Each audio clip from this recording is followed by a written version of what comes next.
Ko Eiki Palemia Tonga. Ono po Hu'akavameiliku kai pe fo ke to kon Palemia. Ono po asite. Ge ni fo ki. No ge Moimoi. Ko de big CEO health kamata mai ka press conference. Alo, Latu. Atua maf. Fountain me alele ko tope. Ya Fiona mau tau, mau tataki. Pega ke mau masiva. Kade mau fonu e fia, mai nonga. Mai fa ke e fona. Tua maf mau I heni pong koeni. Ko feta ia to ke tau, ko fai ke mau toi. Tama to pono ka mai tain koini. Fa ha mo he. Ko feta he la ko fie lele e fio. Ene fio mo ke hoko ko tamai Eiki a Fiona. Ko taki fonua. Mau heni mo tangata Eiki Palemia. Tamai ton Palemia. O minister. Mau loto ke Eiki ke tataki nau tol fai pe ono tapu kina fa ta mo ho Eiki fonua. Ke nau fai pe falala ka kato ke te koe. E o ai hatu tamake ta. Ko nga ko I waka a Fiona. O ma fononga pe I he nonga mai fefia. Ma loto ke Eiki he fale Tongatapu le ka kai fonua. O hene ka Faiongoongo. Ke hoko e mau pe vahe aki. Hoko ko whakanonga ke fonua. Ke oe hoko e mau waloki, mai mau whaitutuni, ke lavea I loto. Ka ke hohange pe koe wholofola. Neongo e waloki, mai whai hangahi whakamau, ka koe taimi o whai ai e whakamore o whakamore. Ke oe te mau manatu, ke ngahi mea, o lavea I loto. O tua koe mau loto ia, ke oe te mau hoko e tūki anga, o te mau hoko e whakaloto si. Ka te mau hoko pe koe langa haki, hoko e amanaki anga o I kakai. He taimi o mau whai e mau whakalau loto, whai e mau lea, whai e mau ngā ue ki whanua koeni. Kai ke ngālo e mau loto mai whawheta e Eiki he kautaki loto whanua koeni. He nau loto hofia whai mai ka te mau tō. Kai ke ngālo e kakai tuhau sia, kakai o maua I he Koviti, kauma e whare mahaki, apo pula, mai kakai ko toa e whanua, o kuesia, e he pole koe ni o mau, whepaki mo I he taimi. Eiki ka mau tui mo whalala kakato, mai taimi o ke whae ho mo whakaibia, e mau tau, tūta mātou pe ke whanua, ai talawha. E kai kia ha loto si e ta, kai kia ha te teke e ta, e mau whanonga, koe ngā kei maka. E koe mau lotu e me whakawhetai, mo I tui e pongpong koeni, e huafa peho aloko si sukalais ko ma whamoi. Amen. Halo siya. Kamu ito mafi. Tap gitu Tonga king tu pawon ma fale amoel. Ko de be ke hu fanga be Tongatapu tau fanga we ki tau fa programa popo tanoa. Ko ahoni hange pe ko me anga mai ni fa hoko tu pe nga hi me afo me tau press conference fa muy taha. Wa to ki ya fa nga mali ke mau tal feu ya hanga me mo to gang ki ai. E pongpongi o ki ai ki fa no e tau taimi. E tau tuku ke toi kwata ke hongo fulu o launch ai SpaceX. An ko ni satellite ko ni Elon Musk. Ata ke mo iai pe whakatangata ke tōrahi ka iai whakangofua ke hange ko mo ngahi TV mo mea ke set up and he lock up neti right next door. So toi kwata tau o seai ke mo set up kai kamata lewa launch ko o terminal mo system gon satellite SpaceX pa mo Elon Musk I he hongo fulu e pongpongin. So ai fehui ke no be ko nga ke lawataria te fehui laita te mo wala o mai Talu me a ula ko February hono ma o keisi ulaki o a mai ke ha honi ko keisi waka luku fua ko positive ko wangea walu fitu. Wangea walu fitu. I he tai ni mi ko active keisi pe e te au tolu he ko recover ni ma fitu pe whaka ataki api ai fitu walu. Ata ni ma fitu ai ko na holo ya ko me positive o negative ka upau pe ke na nofo I loto ke osi ai fo I taimi ko hange ko aho hongo fulu. Kai tok discharge na tolu pe tu ka ki api. Ya na tolu ko nu whakaka to ko ni ai foi aho ko ni ko ange he pot ngai moi. Toko fitu walu lewa me ai ko na foki ki api. Pagoia I lewa ai toko taha na mau he Koviti na malolo. Ka ko malolo ko ni underlying conditions o kai ko o nga ko Koviti kana ai teke tange ke. E toki lawe ki ai Eiki misa ka uma ai CEO. I he tai ni mi ko e tesi whakaluku fua PCR test. E ni mawhi fitungiau ni meni ma ko whai. Ko rapid antigen test e tahamano whaafe walungiau ma fitu. Ai ko whakatoa he ahau ni wa umai ke tai ni mi ko e tesi whakaluku fua ni e ua mano. Ni mangeau ono ua kua lava o whakahoko. Ua mano ni mangeau ono ua. Ai ko tuunga ia koe o ngā keisi Koviti, e toki whaiki kia tu Eiki misa, ka maane CEO ki he titeila o ngā mea ko ia. Hanko lau, toto keisi, a umai kia honi, ua walfitu, ko active case pe he tai ni mi, o te au tolu, ni ma fitu, ko recover, ai ko alifa me positive o negative, pa ko fitu walu lewa, na osi seve, nau taimi ko I loto, pa ko nau ata ki tua, ki society. Koe hongongo pe taha, hangi pako nau whahoka tane nai, e hongo fulu, e kamatai, pe launch ai Fekau'aki koe ni, pe mo SpaceX, ai toko taha koe ni ko Elon Musk, ke ngau aki e na u terminolo, ke whai aki interneti, ke ngau aki koneki aki interneti, e koe neongo ko koneki e tau international, hangi pako mbo iloina, koneki e nani afi, ka koe domestiki ngari e ki lo ang o pau ni mau tatau i mau lahi ko ni na hoko koe ki he waa whatua puleanga ai koe waa whatua puleanga koe whainga whamatal pe mau o mea o ke kilomita hiwanoa na mau ai koe kilomita hiwanoa koe ia wai u konga na motu wale ke konga wha pe nima takilau kilomita. Pia koe tok ocean ko ni ngawe ai ko hinga na lele ane afi. Koe titeila ngai whamatala ko ia, o whailewa I mau whataha pia moe waka, I he tahawa, fru pehe sum, toko mai whamatala ko ia, pa te tok kawaini I he tau press conference hoko.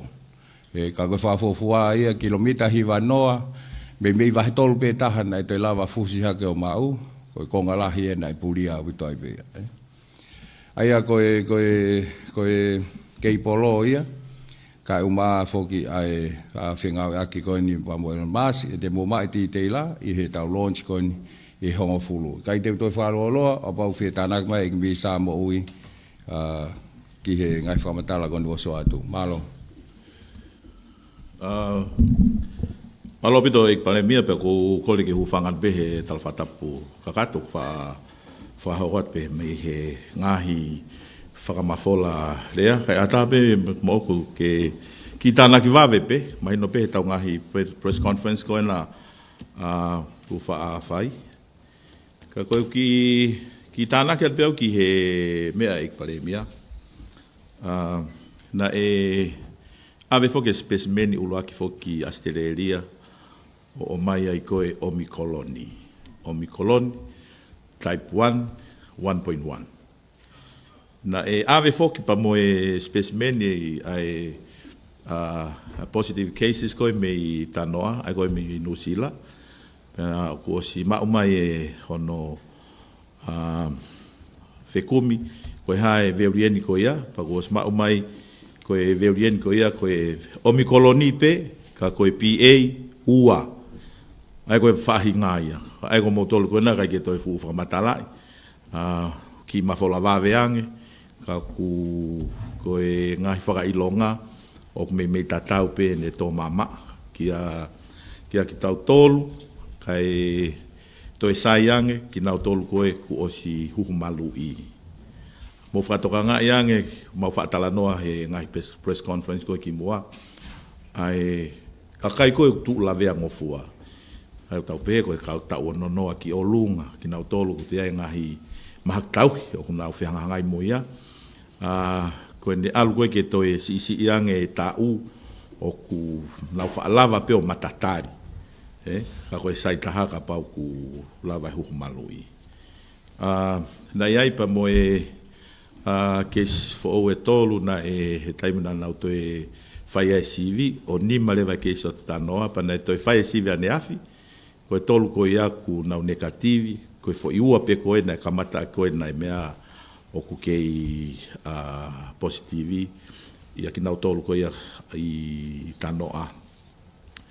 Koe ki update i waweat pepa mo e tau huhumalui, koe huhu uloaki, kei peset pe hive hiva.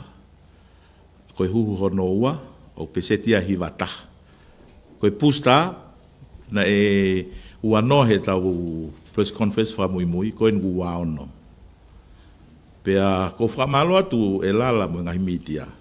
Koe au koe ke ahoni, to e toko whangea uono fitu, ke huhu malu i uluaki.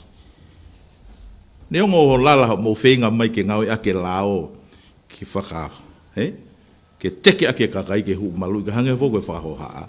Tunga pe tau atai nai. O ata mai lelei pe kakai ka pau uhinga lelei ho whakamatala lala. Ai umahino he tainimi, koe ki kau whanongo le tio ka koe, o nau whanongo mon ka koe, mo soni, ka ke ufu whakapapau i ka soane pe ku nau whanongo ki ai, ka ku nau o mai o huhu malu. Ai koe o ngongo lele ia, he au ke pongpongi ni, o toi pe toko whangea uono fitu, ke huhu malu. Mahalo koe ki mea pia ko tāna ki atu kia he tainimi, kai atu e whainga maari ka ki mautolu, ke whai maho mo ngai whehe ui, ka pau te hatu e tānak mai. Malo. Kau lere pe tau whonga mahi ni pehi ni mamai pega e. Koe ki muta whewhehu, muta whea, muta ke SpaceX. Kamata pepe hoa.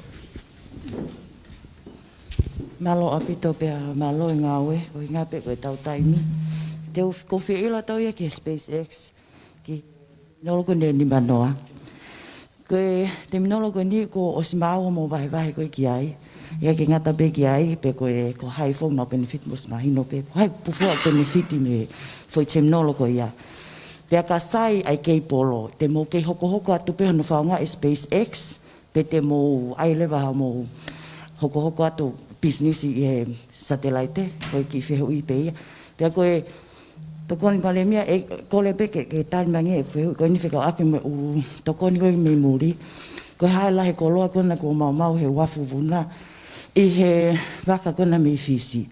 Koe hae to unga ku iai koe ni e tau tuwha tokoni, o hange koe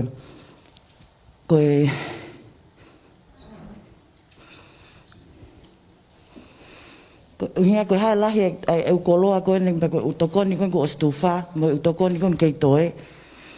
Pe ne pese te fia tongani ko whai ki ai tokoni, ko ilo pe o klas ke he ai tokoni ko ia, malo. Malo, whikango e SpaceX, i o koe te minolo ni manoa, e vahe o ke o tuniwa, o stesi tongani, o koe e te minolo e taha tu i office parliament, lu i o lunga. Ko ai koe uhinga pen ke kamata, kai toki si o lewa, o si ai ben mo e ngahi vahe. E lava pe furihi e teike whakotu e ngahi satellite. E ave mo e u satellite ke otumotu, ko inga pe ke te si e nau connection mai me he otumotu koe ki tongani. Paneongo was fixed a international kau toi domestiki. Ai au ku kei Palemia ai connection mo hapai mo vavau. Neongo ai ngahi ngawe konu whai he TCC mo e TTCL.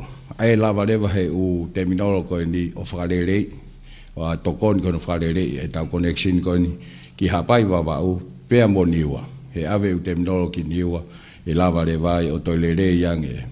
E sai e pe kono tesi a teknolosia koe ni, pe ko appropriate ki tongani. E ka taulele pe international o ia, and go was fixed. Ka koe domestic ki, e lava lewa ngawe aki. Pa koe mea fuksai una o mai tai totong. Ai lava lewa o ave ki he u community, ke nau ngawe aki tai totong. ka time tau pe mau mahino pe ai kai ton ke mahanga o undermine ai ngau e commercial operators he ko hange ko DCC TTCL bo one talk o now provide for the service ko mau fe mau ke mat to mo me ta to tongi o ta palasi ai e now business ai he ko nga it's a commercial operations ai ko tu pe he ai le ko ni ai SpaceX de ngo ko nu connect ai international to he tai ni so more additional information e to go atu ya i he whainga maari e koe ni he launch koe o SpaceX. Ka tau hoko atu ki he Covid19 ni mo ka.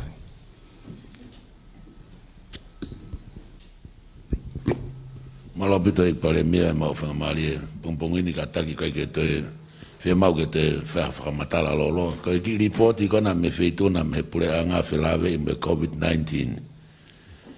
Maino ka te au ia koe pesete na kua au ke te unga ngāwe tau toi holo op to ki lalo te au tolu pia koe ngāwe mawha tuki taha e koe whai he whanuana ko tau lava ko tau lava o whai ngāwe lahi pa kua holo pa maino pete pia koe whotutu ngāwe e pure anga wheitu una o effective o ku mo ui pia kui kai ke toi kaka nengo ene kaka kona asi ake ka kulawa holo au pito ai ngāwe ne tau teo hi wango furutu pa au me wangi au kono teo tolu ne ngo activate ki api ngai api kolontini pa ko yanga pe e fotu tu ngāwe feituna ko ui pe ko felawe i pe mo tau kau a fonua pa ko ni ek minister mo ui ko tak pesete hi vai pa hi vata to siwa to ya na ha fotu tu e feituna ke te open borders ka lava fai langa ngāwe mo langa pule anga pe hoko mai me konu ko whakatata pe ai ngā ue ia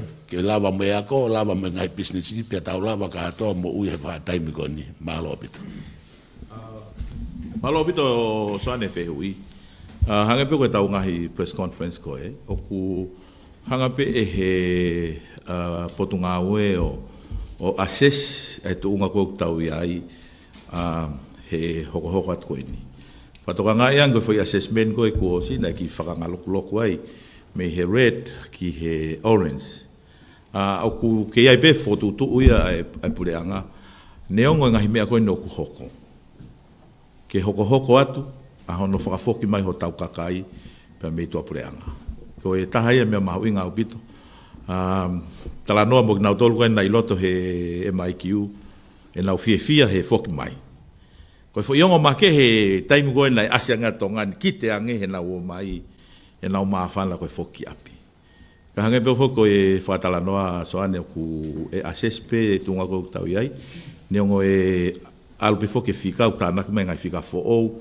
ka ko na tol na ma ko ki mua o ku yai fa hinga na tol ko na rikava pe fa ka ata fa hinga ke na o ki api ai ma tu unga pe me ngai assessment ko ya hono fa ka ngalo ke traffic light ka koe fotutu ke whafoki mai e ho tau kakai mei tua puleanga ku o kwhai pe si o ke puleanga ke hoko atu hono whakakakato ka e o mai pe e ngai whika e whatatau pe mo tau iwi mo e iwi ngā ue e ka e potu ngā ue i hono whakahoko ngai whatongia koe nung nau whakahoko whakaaho mahalo koe tari pe ia ku atu malo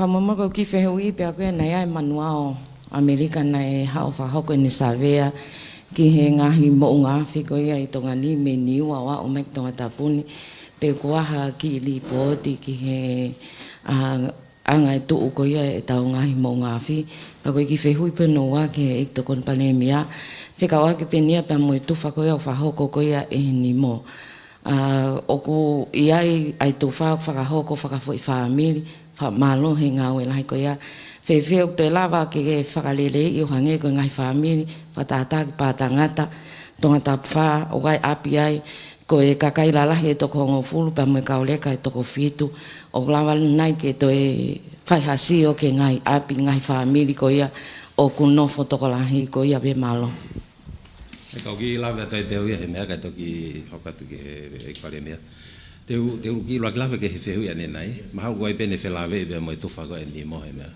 ko e uta koe na e mau ka pako e uta koe ni na e o mai koe he kitchen na os fai pe ngau e tamagi na e ki viviku mahalo i ia no whahifo mai. Pena whai pe ngau ke tamai ka pa ko uta ko ke na ke hinga ke. O te repack pe mo to mo ko logo na mau. Ko tunga ko tu fa ko ni mo ke ngai ko logo ni na wesia o silava ai takai e fa. Hono whahako ke ngai ko logo ia. Ai aku ki ova ni he takai tolu ko he taimia fa. Ka ku mau ko ki na tula ke fo ke ai tunga ko ke ai fe mau to ko ni he taimini ko hi ko o api ku ai ngai family display sange ko kanok pol atata mango ko mai ko ngai family pe ha pai fo noi mono mo ka na mai ke no si ko le to ko ni pe pa ko ngai family ka ko ko no tau hi ona ai ho ko no tau hi ka o lewa ke mahino reconstruction phase pe ko langa ko no na ngai api ai ngawe ko ne ka mau to fi aki ai pe fai mo ngawe pure anga ki ai ko nga ko ki he tu fa ko ki he ngai family o api ko family o pe tol pe ko tu fa na do ton ke fa ka te family o pe do na no to la pe he api pa ko to ko fulu ko ni ko api ta ka ko foi family pe ta ela va pe fa hasio ki ai ka ba be ke fa o sto la pe ngai api he na ko le mai pe yang toi foket pe tamai ki o mai no ko to la hi o fa la te to ko ni ka ula vele le pe o fa ai to kon kana to malo ko ku fa mana tu be fo ki ko ke dai ha be ko ta ta no e press conference ki mo dai fo ke wa mano o was ave ke ka fa fo nga ke na to ko ni e nga fe ma wi veli ko me ko ni mo na to nga i na to ko na we sia i he fa ta mak na ho ko hange ko na me ke ton Palemia na o mai me mango fonoi mo feitu pe ka uma agina tol kon o ku self isolate ko nga ko Covid hiva o ko fa mo be o pa wa have ngai family na misi na mai ke ka nga api ka ko nga pe na ta mu na wa tu ke ka tu fa ngai api mbau na report mai me pot ngai mo ui ke fa to kon ka na tol kon ngai fe ma vi ngai wa henga fa fe tu ta ke ofisa kolo pe ko fa fo ka fa le ya hange ko la ko wa mano na wa nge ke ngai fe ma wi wi i time ya tu ko ni fa nga ta lockdown ni ko ia para ka ke me Palemia pena pe mo me he ni mo na tu fa ke ka fa fofonga ngai office ka fa fofonga ke to ko net ke wa mano ke tu foto fa ke ngai family ko fa nga ta ya ai na ke pe wa mano na ave ke pe mo mea tokoni mo vai mo mea na tu fat me ni mo ke tokoni ke fala ya tu ake senit ko ya malo ko mo fo mea ko ne ton Palemia ko winga pe he ku i loang he ka fa nga ho na nga hi kolo i ni mo ai pa na pe fa ka ko ton Palemia mo ni mo ke ave ki na tol ke na fa e tu fa ke nga fe ma wi li he ko na tol u na ilo nga he api ma si va nge nga he api na fe ma tokoni yang io na wa henga na uhinga pe he tu ke he se ni ti ko na lau ke ane nai ya feu ko ki tana ke pe ke me kon fa e fe me aki ko wa mano ko ni ko e to ko ne puleanga te fa ta pe e va henga va ta fa na ma tolo mai risi me he mia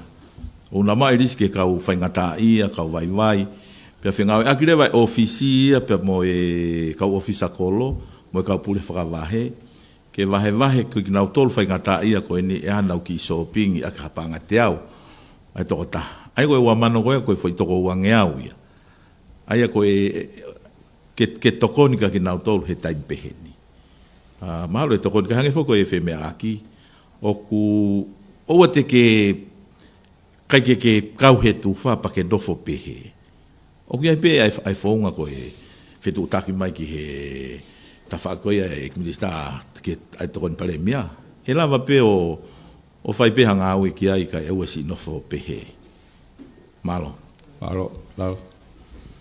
kata ke Palemia ko ki fe ko ni ko talanga ko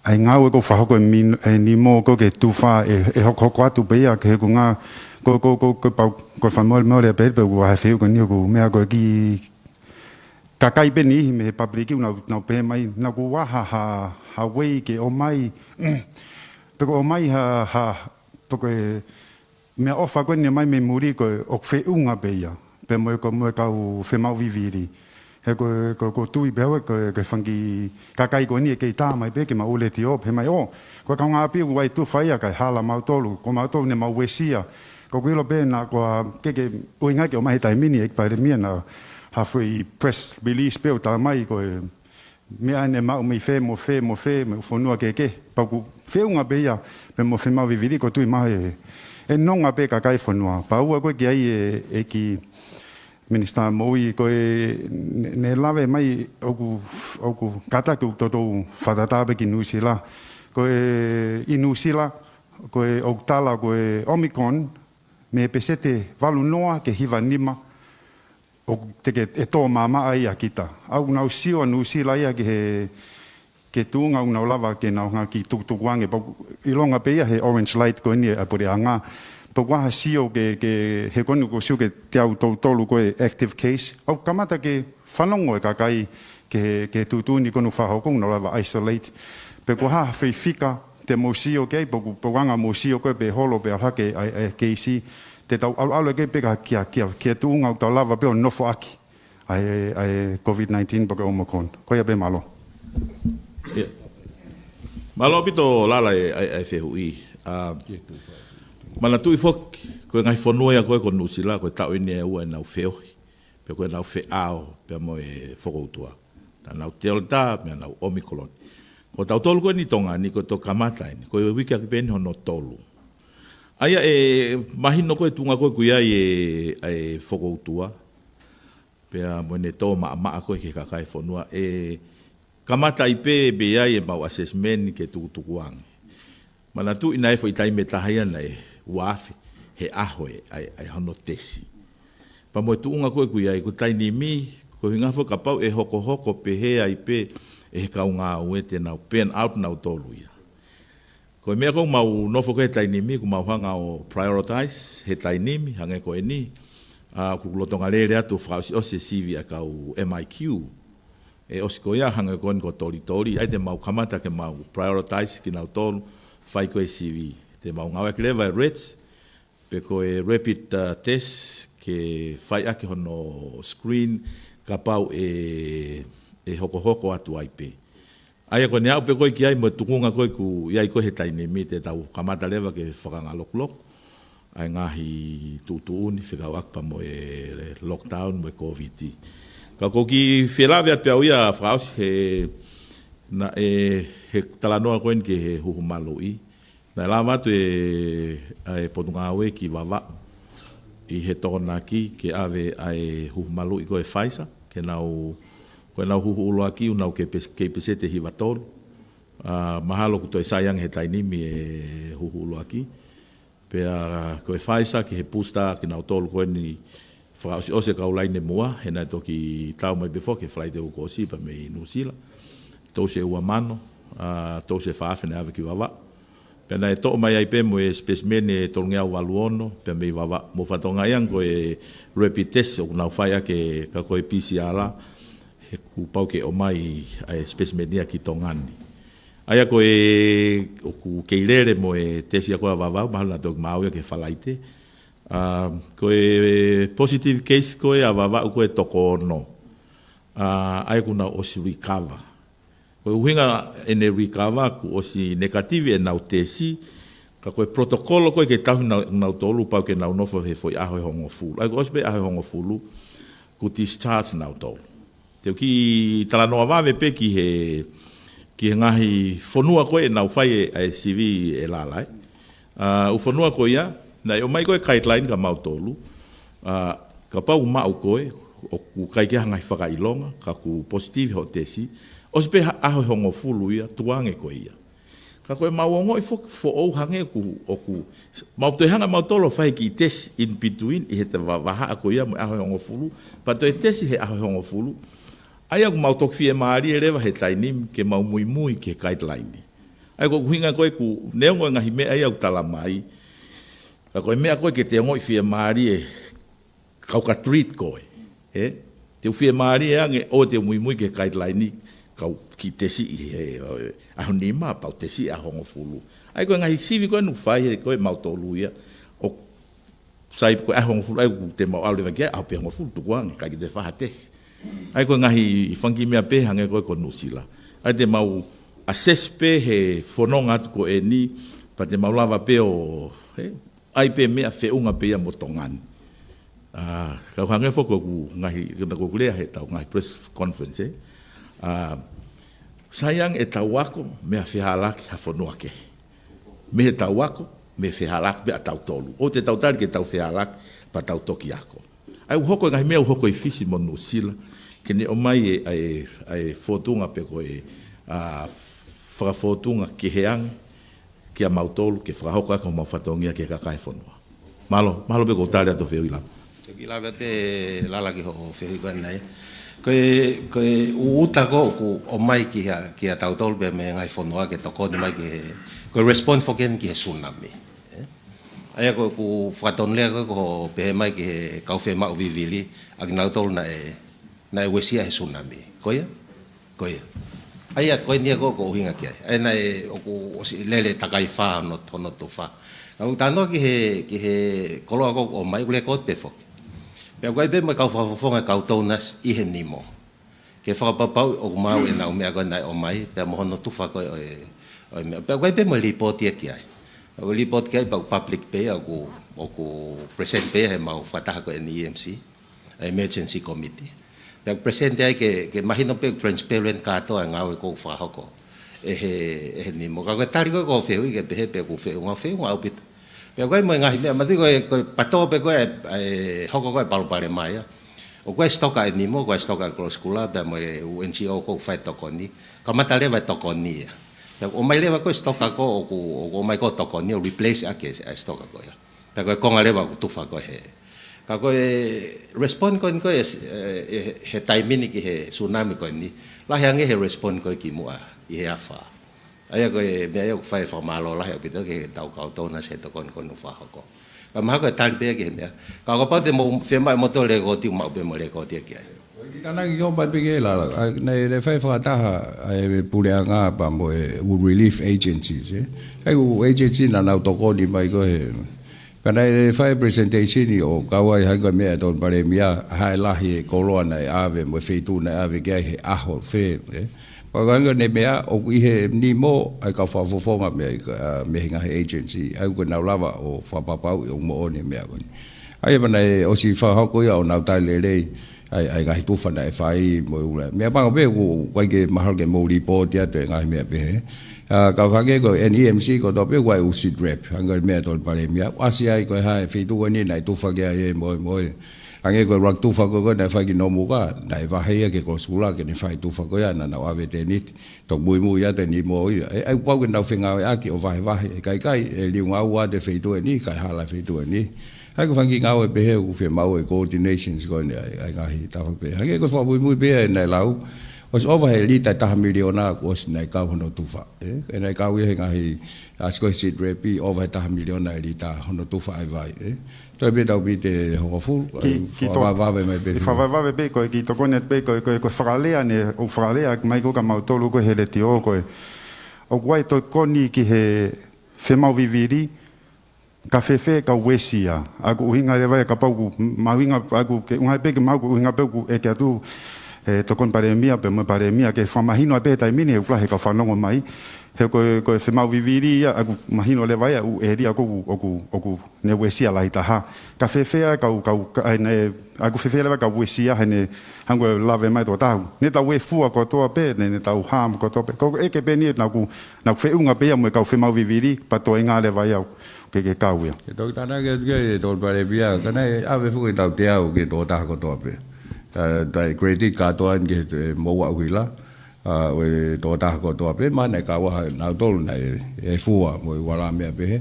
Ka matuke tō koni e whai he ni mō ke pon ngai mō ui i e kau isolating.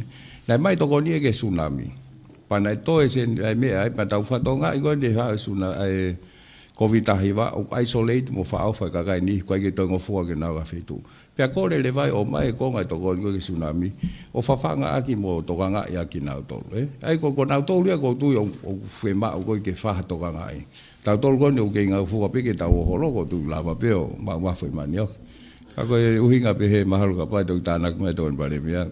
Mana e osi na os formatala pe na os mea pe Palemia ki mo ngai to kon ko le ka wa me kon ke uhila ka wa senit na ave make ke kau tole ke le ka mo mea he ai lisi ko na ave na mai na wa extra to ke hange ngai to kon ni hanga ton pe ko ke ngai ap na we sia be mo ngai business ai ko wa mana ko na tau tala no ke na ma ko tali ko ka mo ya mea pe mo faka wa to ko ai konga o me to kon na mau ki ngai va henga ke ai ko fatokia pe mahalo ko ka fa ke na to ki lo mo ui mai no to ai ko pe mo na useni te ala to o ki to kon va ver pe kalala lala hikai te mau whakamatala whakaiki ai pe mea kotoa he press conference ka pau ke lava o mai toko tahawhi whangea ke hao huhu uluaki ko ha mea ko te ke lava o whakanongononga ka ki nau tolu koe ku nau hohaa ai ko press conference he hoko hikai te ke te o mai ko whakanonga koe nau tolu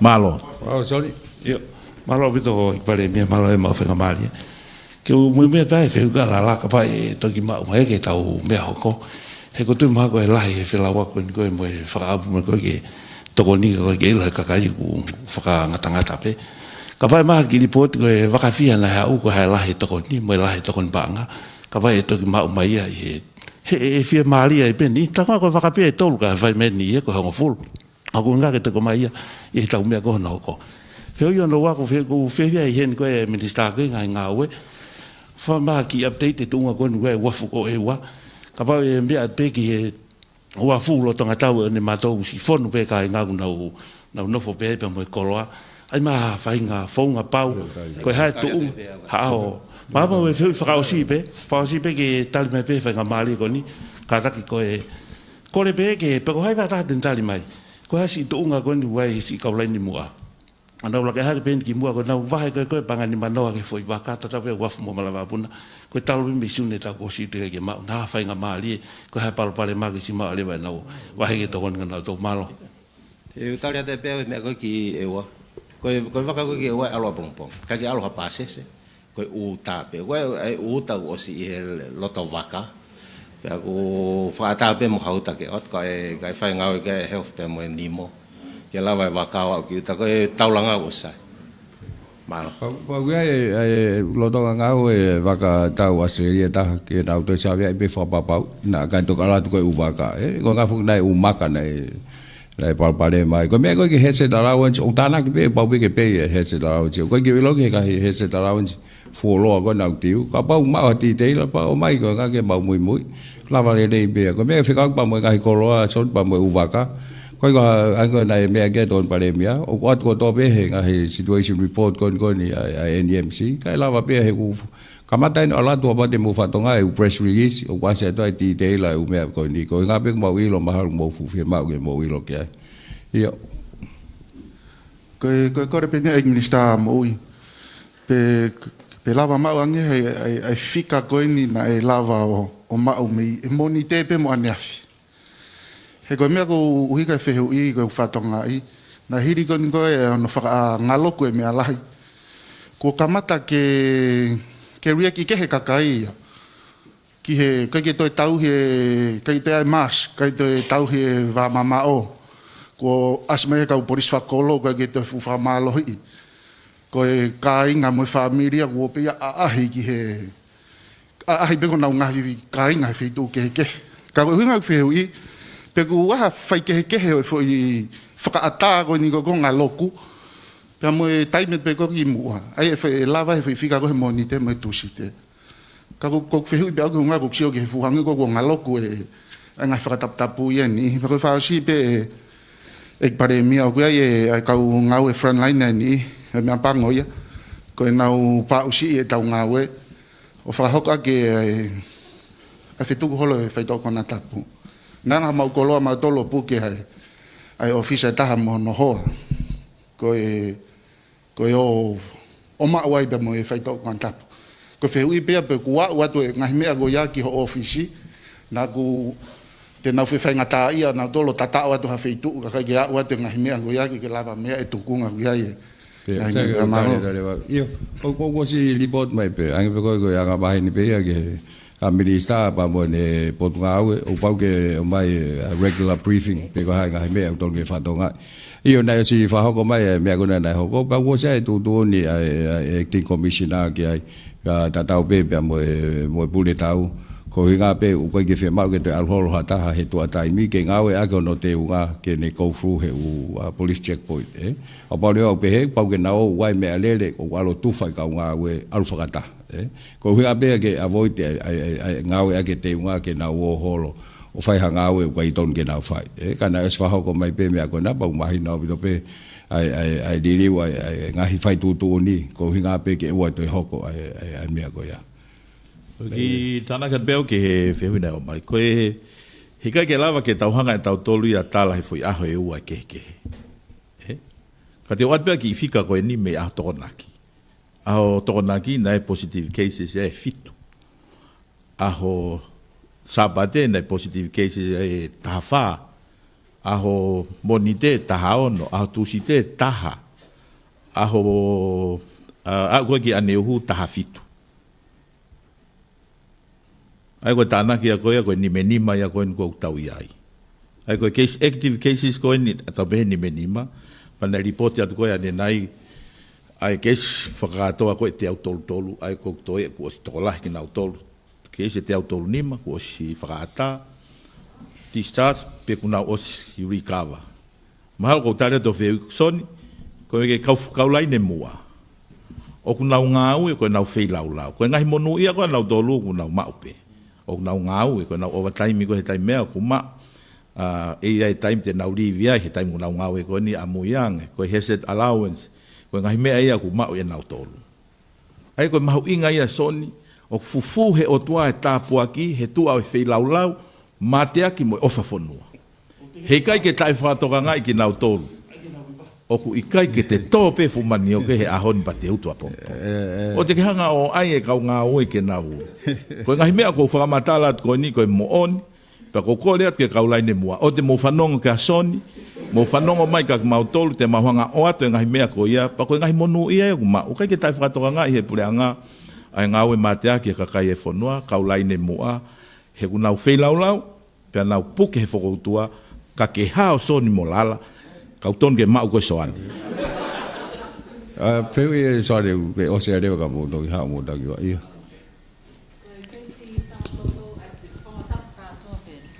Kato.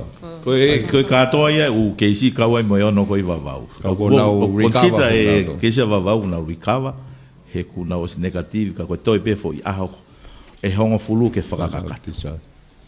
Mau te Palemia koe, kai uhipe koe ola mo nunu atamaki e ngai whakatamaki whae natula. Ange koe pāe mo ngā whi pe au kula, saikolone, mafuike. Pea mato e whakatamaki whae natula pe. O wasi he lao pe ke whamatarea ea o e wafi taha fitu. O whakaukau nai e pureanga ke whakaiwia pea mai. Te ke mui e whakaukau nai, na kua taimi ke whakatua ho tutuni ngau e whakafonua policies. Te kauaki me ngahi ngau e ngahi whakatonganga. Toka mua, a early hazard and early warning system. Pea koe wha o si pe, pea toki brief mai mua ek ni sta mo ui ai pekia ko ni taha ni lave ki mua te ke wha malala mai i he Koviti, malo. Malo, nau peheu koe ki hataha, sai koe e tō taha koe ni. Na e kau i he kau home isolation, di nau nofu pay up ke koe foi family. Nei ai beho ngahi mahaktau. Na e ton ke ataia he te ten ai koe aho atu. Ai aku ka koe uhinga na e tatari peia ke nau toki ata whakata. Ane afi mo toi ngai family. Pekia ia he te 11. Ai aku osi ataia na kai ke aha whakailonga ia o e Koviti. Ka koe ngahi whautua ke. Koe uhinga ia e... Halo. Ja, viu. Ki whehui whaosi pe ia whamorimore, ko hatu kunga ko ia tori whamorimore pe moe whamanato atu pe ki i whehu i koe Fekau'aki ma moe mo unga awhi ka pao e toki o mai he press conference o ko ia pe malo. Ko e ki toko ni atpe na whawhia maria ke te koe a tori. O ku osi recover e toko wanoa, active e toko nima. Ai ko e na ke fie mari ai mahalo ku. Ngofu a pe telefoni. Mahalo. Koe ki mea pita ke toi whahoko atu o ko kamata i Polokalama langa ko nei puleanga ki he Tsunami. O si whae whe mahino aki po i ape nima. E awotu lewa ai langa ko ni he whalaite. Pe kamata i langa he mōni te. Ai koe tamu a hange pe koe nei whahoko atu koe tamu ai puleanga. Wawe taha te maulawa o unu me he whe mau viviri ki he langa koe taitaha ia koe ngā ke whai mofo o langa mo ange ha fai ka mari ke toi foki ai ka kai ko ni ha ke o nau ngahi api mo nau ngahi family ai ko hango lau ko mo ni te ka mata ai langa ko fale nima ko fale pa tagata mo fale sopo e ka mata aki ka mo pata unu ato ai pe ke fai ko ne femea ke ka mau tofia mo nau kainga ko nau mau mai pe tu mai fai ma tolo e hoko at ki he langa ka ko tunga pe ia o ngahi te ko ni ki he taulanga koe ni i he Tsunami. O tatau pepe mo wai palani ngā au e ki whanoi, hono palani e kolo, mo i ku wai pe unuaki e ngahi api, na e laumari le rei pe ki ai mautofia. Pamo e hange pe koe koe laumari le pi skauni ke whasio ki nomuka, pau palani lewa e ngahi tim savea, ke naulawat ki nomuka, ke toi palani i hano unuaki i holo, pe koe hape mea unau, o laumari e ki ai tapapini si, ke hono unuaki e kāinga, me matatahi, kai honga, kai hoko ato e ngā ue koe ki ai. O osi ane afi, koe whahako mai ia, ai clean up kono atata, mo osi mea i pena, mo osi o pehe ngahi tā Facebook a, hono ave ngahi misi ni mo i ha, he manuā kono me Australia, hono clean up, nau ave kotoa nā toi vewe ki he waka. E koe nau vewe kono nau tānaki, o nau tānaki a, o ave ko hinga pe ko nga na kwa me e ko hinga veve ko ia ai ko na hoko atu lewa ni te na nga lewa ki fafa ka ma pa ngai motu pa te na wala nga we tu lewa ki fonoi mo mango i clean up pe ka ko ahoni na lo tonga tokoni hono fa papau i o hao ai taulanga na fanua ko hinga ko te fola ko na me at kai ton Palemia ai waka ki ave supplies ki ewa ko whamalo lahiat, ko tui mahalo tautok hoko atu ki he SpaceX. I ho fulu tu ke apau taha mea ik misa moina, toi fi tarak wawe peki ai. Malo pito ik Palemia, ka kou ki whahoko at peo ia, ko ngahi information koe na e ta kulau atu he press conference koe ni, te mo mau ia he Facebook page ai potu ngau mo ui. Ai ai tuku atua e ngahi whamatala koe ia. Ko le atweke mitia, ko toko whangea o no fitu koe ni oktoe, mo tokon mai, kauli rei ai peke tau ngā oe. Ko whamalot kak nau tolu, nau o mai o humalu, ke malu ki nau tolu mo nau ngai family. Mo whatoa ngā peka kakai whanua whika akpa mo ngai tutuni, neo ngoi ngai kesi koe ni oku hoko, pe neo ngoi ne tō māmaak, tau whiawhia, ko hinga ko e tukunga lelei, pe ko e peset lelei e humalu i, ke kai ke ngata pe i ho o malu mo family, ka koe whanua whaalufua. Pehe ki whamalo mo e lal. Ake koe konsen, koe mea na whai tokanga ki ai, na ato o mama ahe kakai e tani, mi koutu mo o nia, nau pehe o ku tauhanga koe no pule i lelei, i he tuu he taini mi, ai mafola koe ni, ai Koviti wa, pia nau ki kamata whai te lia. Koe tuu ia lau teike liriu, e kei whakailo pe koe ia, apau teke mau e lau. Pako mea ia whai koe ni he polisi, po so tia he taini mi kono whakapapau, i ko ki nau tolu, nau mau e lau ko ia, ki tau tia, i nau toke nau ilo, o hala i nau mea au whai. Hange pe koe ni, koe ngahi wike ki muin mai, na ia e ka pois whakolo e ua, na e puke mai, o whakailo, koe uhinga pe koe nau inukawa. Na e o stala pe foko, o tapo inukawa. Ai o ku neo pe koe ke whakaasi atu he mitia, ka ulere pe ngau e polisi, mo so tia, hono whenga ke tauhi e kakai, ai ngahi whakataptapu i o atu he mahu inga, koe uhinga e koe e tau sio uki ngari holo hoi whika, koe kai koe ke mafola ai ngahi, ai pipihi, ai ngahi mahaki, ki he kaunga api pe koe kolo hoko mai. Mahu inga i ke tau hia. Koe momenit pe koe tau relax o alu e tama upuke o takai ke kaunga api, koe kamata ia ke toi hoko te ukla staff o ke toi mofele e tuai ai mahaki. Ai au whe maa ua pito, mahu inga pito e kai katonga, ke tau ki pine hi whailewa mo tau ki tokanga, tau ki whamau hifo, mo tau hi ngahi whatanga tau at koin me pot ngai mo ui pa mo pot ngai polisi ko hi ngā pe ke tau ki lava control fa le le vai mo tau lava tau hi ai lahi koin e ngahi keisi koin oku mau mai koin me community ko hange pe ko ngau koin e pulianga e au koin e ua ko hili ne fai e moni te mo tu sit ne fai e tesi i he ai kau ngā whapureanga he ko kawata mai fo ngā whapureanga ko ngā peke mahi no safe e nau Fekau'aki mo kakai ko te se de ono nge au negative ko toa ne whahoko ke kau ngā whapureanga ko ngā peke whapapau ko nau Fekau'aki o ku kai ke na hanga toi o atu ai mahaki ki hata pamo te sa e peke hao ka nau tolu ko ngā peke ko nau whoke atu ko nau ngai family ai o ku whai pe ngā ue me ngai ta whakeke ka ke taim tata o atu ka mo tolu ke mo hanga kau Faiongoongo mo tolu ko na whanau mai ai whatoki a ko ia ke hoko tauhi e tau ngai whanangata ko ni ko ngā pe ko ke ngata pe sai ka mo tolu ko sai ia ke whonua ka tau lava containien ka teke tau vaccination ni maloen wa pe se te hiva Hu'akavameiliku hiva taha ai huhono ua pe ko fully vaccinated pa mo pusta wa o ano those are great numbers ke lava o tau unu ki ai ko hinga pe ko si ia ngai fa nga mali e pukelahi mo mate ai hataha o tau kai nga Tonga fa malo la hia to mo lava mai he tau press conference to fa hau ka tu pe tau press conference time ki he tau pota no hoko a go fa fe motor o pa pe ha ko nga motor te mo lava mai ki he launch coin o SpaceX ai fa ho fulu ka tau faos pa gresto ai ki si o fa tamai feo he la mali ma no ni to ku ya ma toluni o na he ka fa pe o ta ngata Pea koe lava lele ia.